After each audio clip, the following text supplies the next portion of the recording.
to illustrate the importance of the Hurricane Katrina response for a new system of policing, by that we would mean privatized policing, um,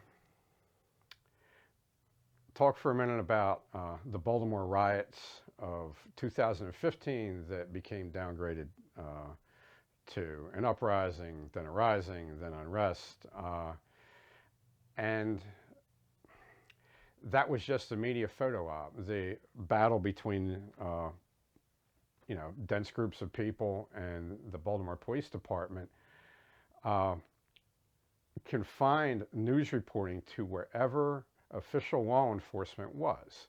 Very much like combat reporters in war zones only go with combat units. They don't go out by themselves. They would just get killed. They have valuable equipment with them. They're non-combatants.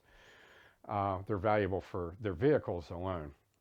So a guy named Paulie on Highland Avenue died after he was shot by 3 students from Patterson Park in his shop. After he called the EMTs, it took him a couple hours to bleed out, and the EMTs could never come to get him because they had no police protection. So this was not reported on. I found this out from Paulie's neighbors, the people he sold to on his street. He was an immigrant from India. The idea of controlling the reporting of events in a war zone or a danger zone after a natural disaster is very important. For instance, what was actually going on through most of Baltimore, every neighborhood would have a afternoon squad of 5 men with a gas can, a grill lighter, a baseball bat, a smartphone, and then one other guy. They were in communications with 2 teams of 2 bicyclists at a time. So you got like a 9-man crew chasing everybody inside. I was at Inchon John's liquor store when this happened. All the cop cars went downtown, like within a 15-minute period. And John knew how many cops were in his precinct. He owned the liquor store. And he looked at my friend and I and asked us to stay. And when he found out we weren't going to stay, he closed up shop. And before he closed up shop, 5 guys, one of them had a gas can, one of them had a bat, one of them had a grill lighter, come by. They come by to get everybody to stay inside and to get the business districts to close. And then at night, at 1 o'clock in the morning, a 3-man crew, and one of them being a girl usually, and one of them having a crowbar, would come out and hit all the high-value targets. So the riots was just a photo op. It was just something for the news to consume so that all of what was really happening was not news. Never got into the main thought stream. People just think about the riots and they take sides. They either take sides with the cops or they take sides with their opponents, not realizing they're being manipulated. Now with Katrina, I've noticed from talking with people on different points of the political spectrum and seeing 2 different documentaries on it, you have completely bifurcated information. You have some people over here think that this happened, and some people over here think that something totally different happened, and that's it. Well, both of those things that they believed are the totality of the situation happened. And then a whole bunch of other stuff that's much more confusing, much nastier, much more ruthless, that all happened too. But they're consuming, you look at people that are, for instance, I've had many people find out that I'm heading to Portland. Portland's had like 62 days of street battles between different police and, different NGOs. Now, the people I know out in Portland in residential areas, they're not having any problem out there. This is basically a media photo op where they're doing this in it's city center. It's where I come in on a train and I take a bus down there sometimes. There's been regular street fighting down there for the past 3 years over this ICE headquarters where federal agents are routinely duking it out with these Antifa people. That's the photo op that you're supposed to consume. So I've had people that consume left-wing media tell me, be very careful going to Portland because federal cops are cruising around kidnapping people for the orange man, okay? And then I have people who consume conservative media saying, be very careful in Portland because you've got these people who are just like, you know, going crazy and the cops aren't fighting them and it's just they're running things. My experience out there is that, you know, as a homeless guy, these groups of combatants have always left me alone. These people have always hated each other, and they've always left me alone, and they leave most residents alone. There's very, very little crime in that area that does not involve criminals on both sides of the equation, or recreational NGO combat between each other or between them and the police. So what people learned in Katrina was that you could actually send in military contractors who killed American citizens and were not accountable. There was no investigation, no nothing. You can let a prison full of guys drown, you know. Bury that. Nobody reported it. Didn't happen. Okay. If somebody reported it, it's some weirdo thing over here. If it doesn't get picked up, you know, by CBS or CNN, it doesn't happen. You can see that by using the war reporting mentality where you're making sure that as a manager of one side of the combatants, and maybe you're the manager of multiple sides of combatants, depending on who you are, you're just making sure where the media has access to, which means where they have protection. So you're not going to see any reporting coming from media people who were not with protection, whoever these protectors were, and who saw their protectors do anything wrong. So if they're with an NGO and the NGO people scalp somebody, well, the media person is going to lose their media equipment. If they're with cops and the cops do like a killing or something like that, well, they're just going to take this equipment and they're going to throw it in the canal, okay, and say, oops, I'm sorry, you know, send my boss a bill. So it's the military learned in 1991, after the Vietnam debacle, with letting news reporters go wherever they wanted, they learned that you can get the reporting you want just by assigning protection details to reporters and then controlling where those protection details go. So I think what's being expressed right now that came out of the testing ground of the 91 Gulf War, which was total lockdown reporting. Every American thought they were getting all the information that was out there. And what happened with Katrina, where even people who have looked into it don't know a fraction of what's going on.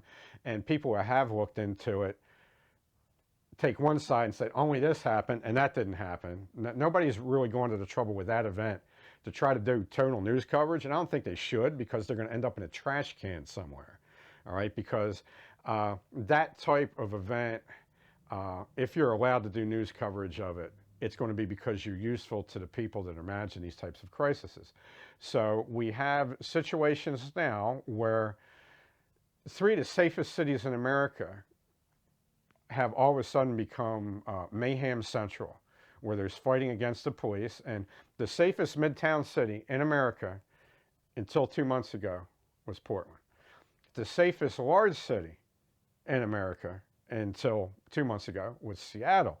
Now, the city that had done the most to decrease crime, violent crime, and had done it without federal subsidies, New York City.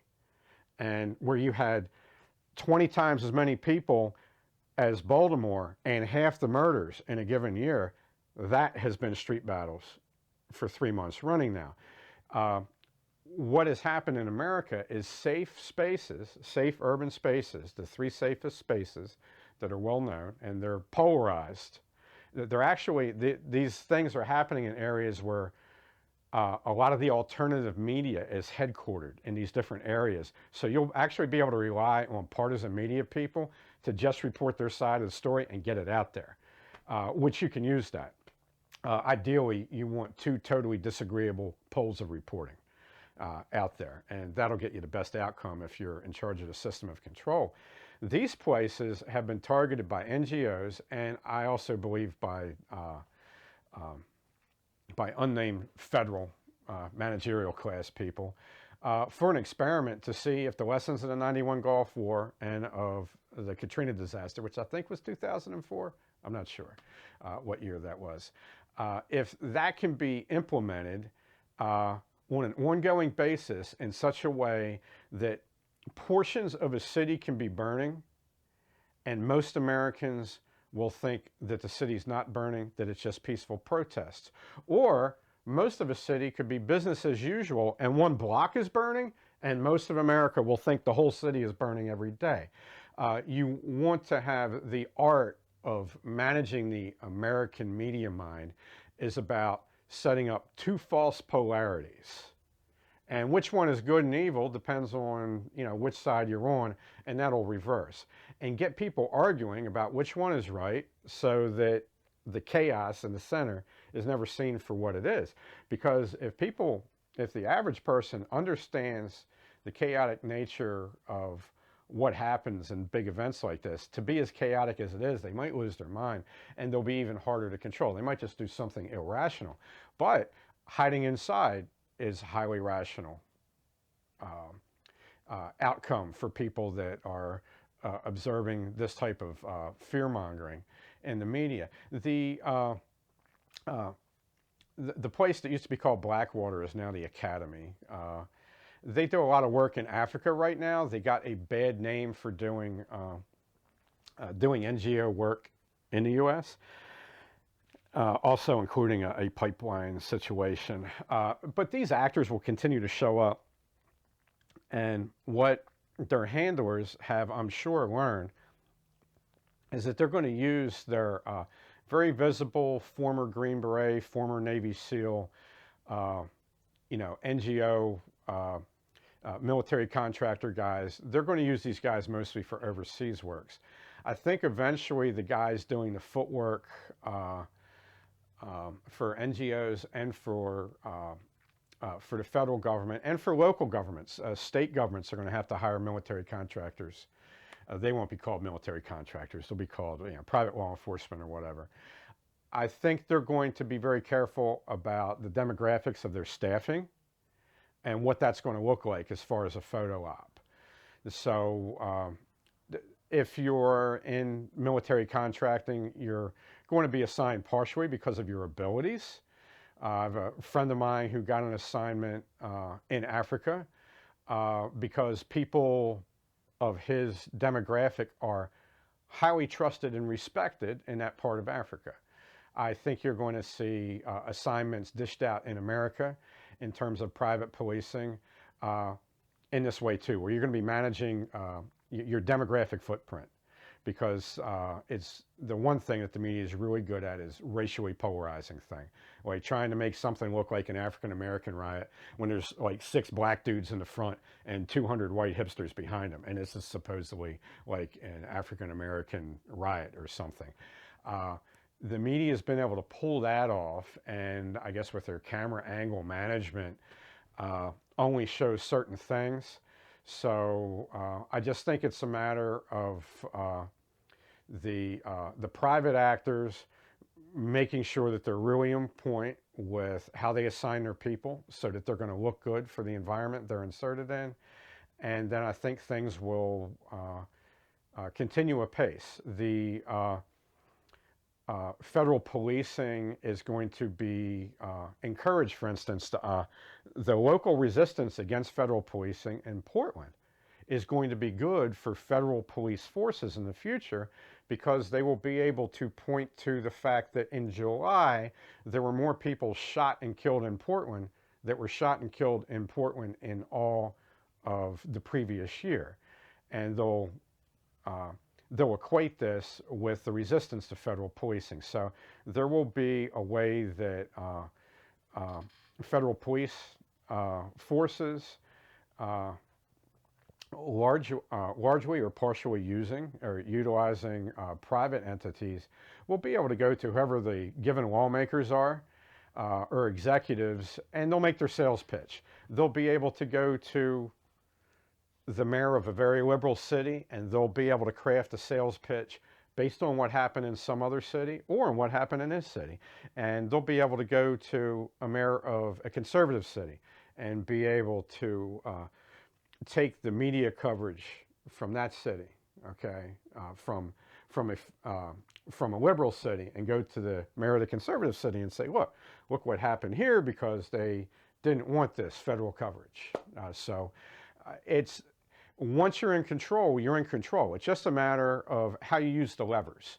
And the media presence is just a lens, okay, that can be managed by these different levers. I watch these guys with these cameras here, and they control where the lens is pointed. I don't control it, you know. So that lens in situations outside of like private people doing their own thing. Like there was a guy that interviewed a rioter who started out as like a tourist guy that was just watching the riots, and he got involved in the rioting, saving some lady's life that she got caught in a burning building. He went out and he just interviewed people that were involved, and he gave you a really well-rounded perspective. Right now, your only real news is coming from people like that. Who knows what will happen with people like that? I, for one, wouldn't want to be him, because at some point, some dudes in gray suits and sunglasses are going to have a talk with him. But as far as you know, your 7 major media networks, the people with the guns decide where their cameras are. Okay, so, and you know, the media outlet has certain latitude with what they report, but if what their lens was pointed at was basically decided by whether or not they had a SWAT team with them,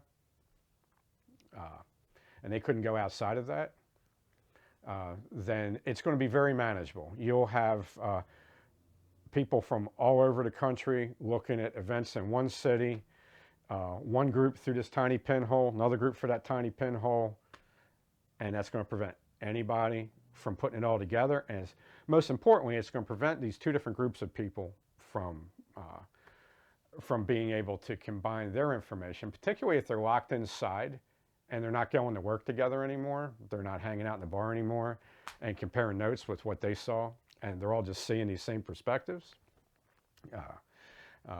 I think it's a good thing for the media power and for the system of control.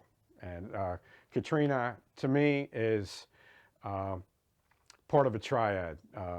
The 91 Gulf War, Katrina, and then the only pandemic ever to hit humanity in North America, and the implementations that were made largely using only the media, where there was almost no law enforcement required to get 95% plus requirements, or 95% plus compliance with gubernatorial edicts that are actually unconstitutional in a constitutional republic.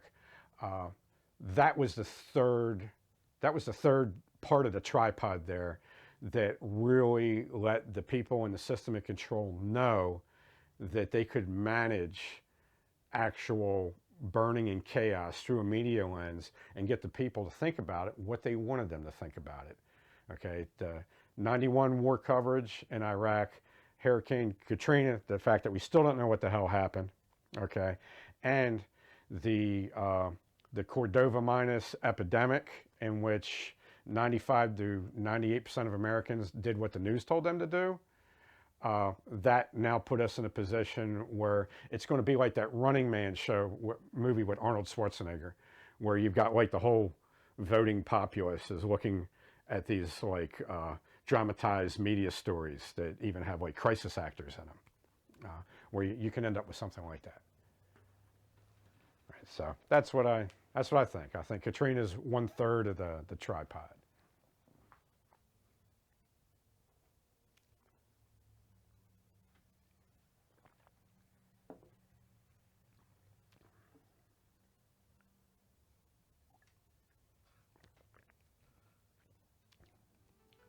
I mean, are they going to watch me get drunk?